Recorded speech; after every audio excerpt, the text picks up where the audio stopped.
आज का first question है हमारा, जनरेटर द्वारा किस ऊर्जा को विद्युत ऊर्जा में परिवर्तित किया जाता है? तो ये किया जाता है यांत्रिक ऊर्जा को, यानी कि मैकेनिकल एनर्जी को। Option D is the right answer.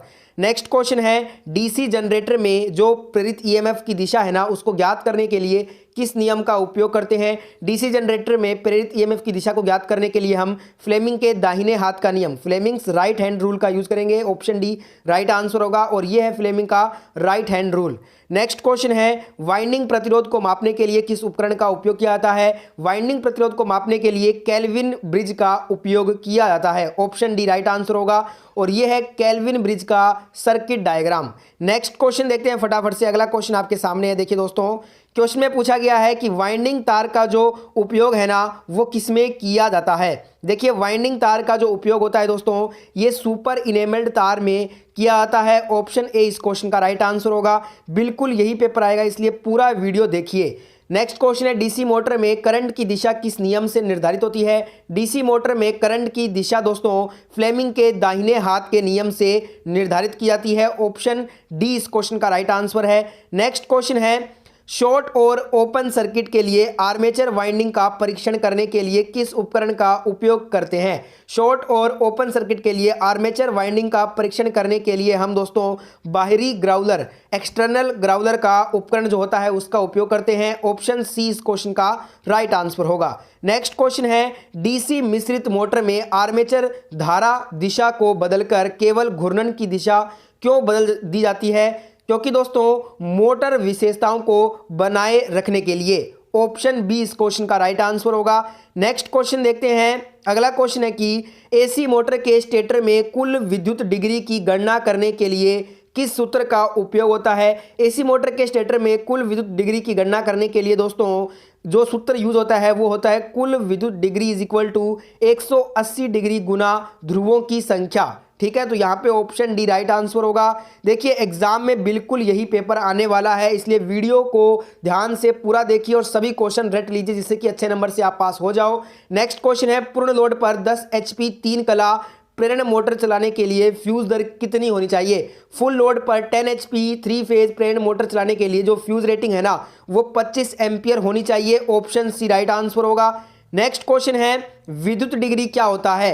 देखिए, 6 पोल स्टेटर मोटर की जो विद्युत डिग्री है ना, वो पूछी है। 6 पोल स्टेटर मोटर की विद्युत डिग्री 1080 डिग्री होगी। ऑप्शन सी इस क्वेश्चन का राइट आंसर होगा।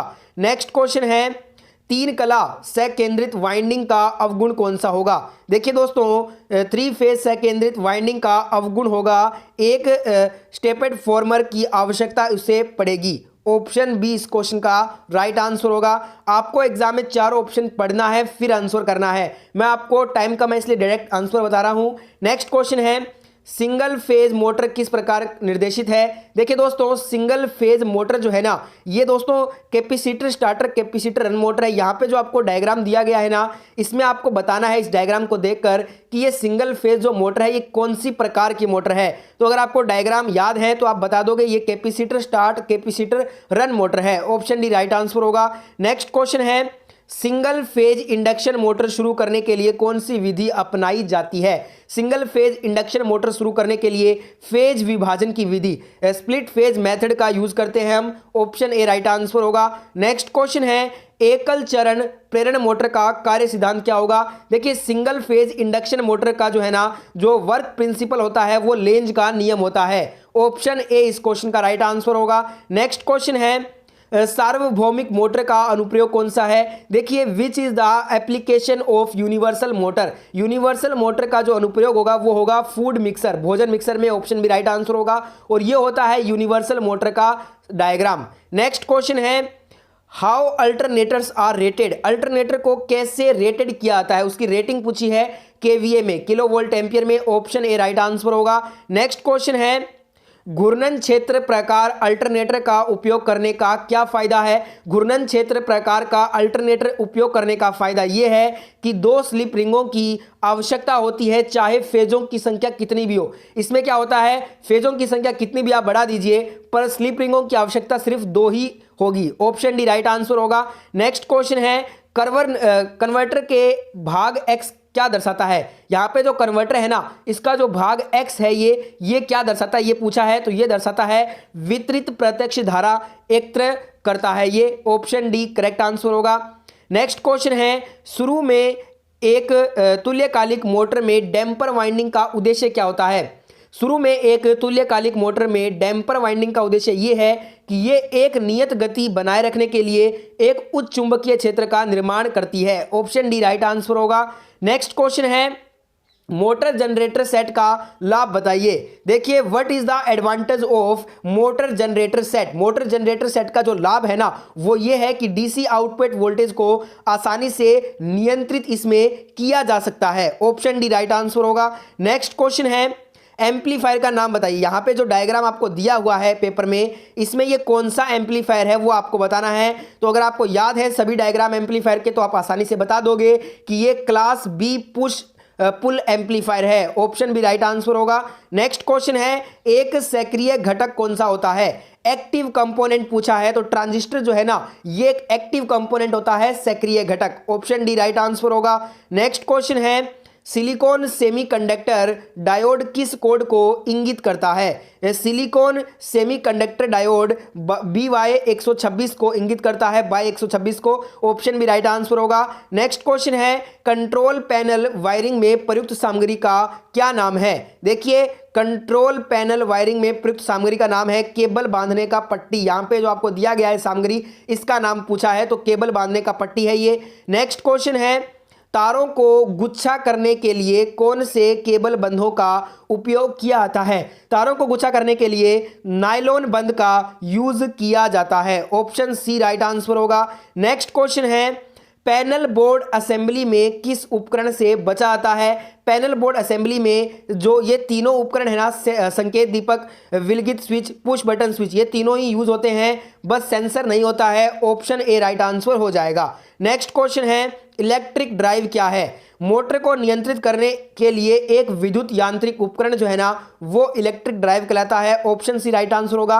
एग्जाम में आपको चारों ऑप्शन पढ़ के ही आंसर करना है। यहाँ पे समय की कमी होने की वजह से मैं आपको डायरेक्ट आंसर बता रहा हूँ। नेक्स्ट क्वेश्चन है, डीसी ड्राइव में बीओपी का पूर्ण रूप, यानी कि आपसे बीओपी का फुल फॉर्म पूछा है, जो कि डीसी ड्राइव में होता है। इसका फुल फॉर्म होता है basic operational panel. Option B यहाँ पे आपका राइट आंसर हो जाएगा। नेक्स्ट क्वेश्चन है, ऑपरेशन के मोड के अनुसार किस ड्राइव को वर्गीकृत किया गया है? ऑपरेशन के मोड के अनुसार जो है ना, निरंतर ड्यूटी ड्राइव को वर्गीकृत किया गया है। ऑप्शन डी इस क्वेश्चन का राइट आंसर हो जाएगा। नेक्स्ट क्वेश्चन है कि यदि ISI के अनुसार घोषित वोल्टेज 240 वोल्टेज है, तो न्यूनतम अनुमत एकल चरण जो सिंगल फेज है, उसमें कार्यशील वोल्टेज कितना होगा? वो होगा 228 voltage. Option B right answer है। नेक्स्ट क्वेश्चन है कि किसी शब्द से तात्पर्य है कि किसी पदार्थ का द्रव्यमान इलेक्ट्रोलाइट से 1 कूलाम विद्युत द्वारा मुक्त होता है। तो ये दोस्तों विद्युत रासायनिक तुल्यांक शब्द से यह तात्पर्य होता है। ऑप्शन डी राइट आंसर होगा। नेक्स्ट क्वेश्चन है, संक्षिप्त नाम यूपीएस का पूर्ण रूप क्या है? यूपीएस का फुल फॉर्म होता है, देखिए, निर्बाध विद्युत आपूर्ति। ठीक है, तो यहां पे ऑप्शन डी राइट आंसर होगा। अगर आपको इंग्लिश सूटेबल लगता है तो आप इंग्लिश में ही पेपर को हल कीजिए।